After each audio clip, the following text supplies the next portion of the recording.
We didn't talk about nuclear. You couldn't talk about it. It was a word that was banned. You couldn't talk. Now they talk about it every day. We talk about it. They talk about it. And we will keep you out of World War III. World War III is not going to be army tanks going back and forth, shooting at each other. Boom, boom. An airplane fighting in the sky. This is the big stuff. And if it's going to be total obliteration, we cannot have World War III. We will keep you out of it, and we'll keep you out of it because of strength, because of the strength that we have. But we have a man now negotiating for us.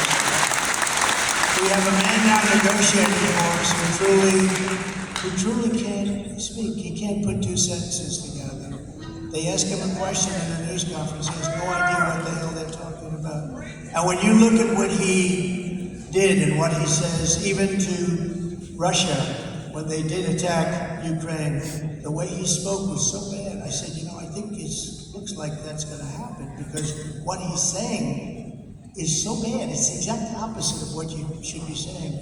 He can't put two sentences together, and he's responsible for negotiations on nuclear weapons in World War III. The guy makes a speech. He can't find the steps. They're all over the place. See this stage?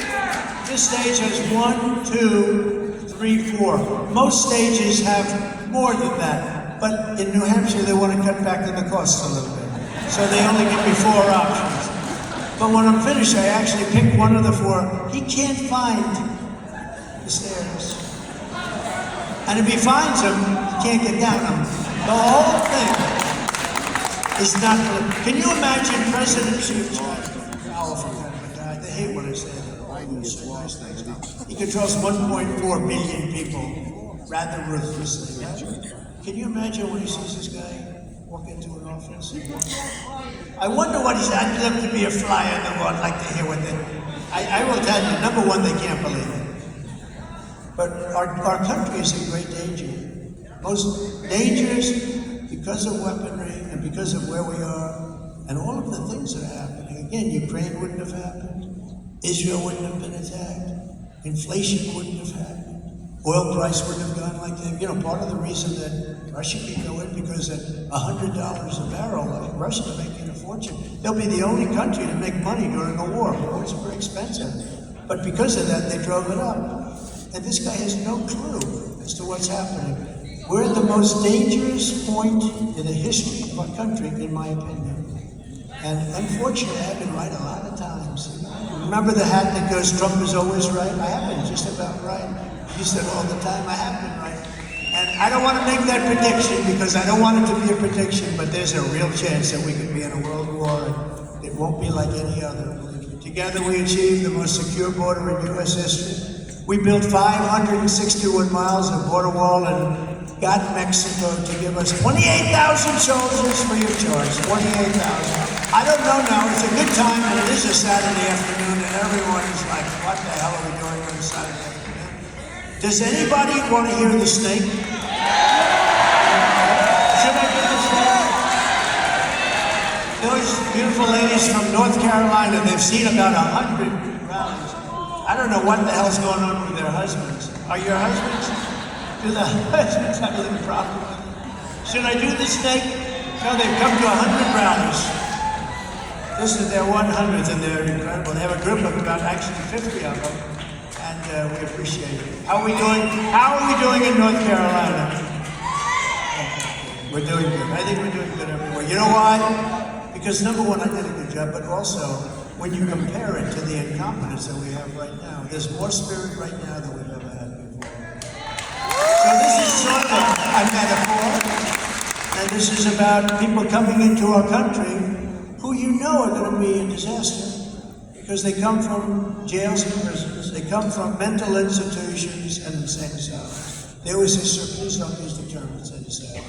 You know what that is? Silence of the Lambs, right? That's Hannibal Lecter, the legendary Hannibal Lecter, and they're coming into our country now totally unchecked, unvetted, and this is very much as to what's going to happen, in my very humble opinion. On her way to work one morning, down the path along the lake, a tender-hearted woman saw a poor, half-frozen snake His pretty colored skin had been all frosted with the dew. Poor thing, she cried, I'll take you in, and I'll take care of you. Take me in, O tender woman, take me in for heaven's sake. Take me in, O tender woman, sighed the vicious snake. She wrapped him up all cozy in a comforter of silk, and laid him by her fireside with some honey and some milk. She hurried home from work that night, and soon as she arrived, she found the pretty snake she'd taken in had been revived. Take me in, O tender woman, take me in for heaven's sake. Take me in, O tender woman, sighed the vicious snake.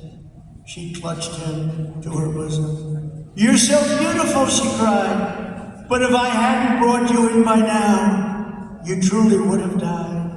She stroked his pretty skin again and kissed and held him tight.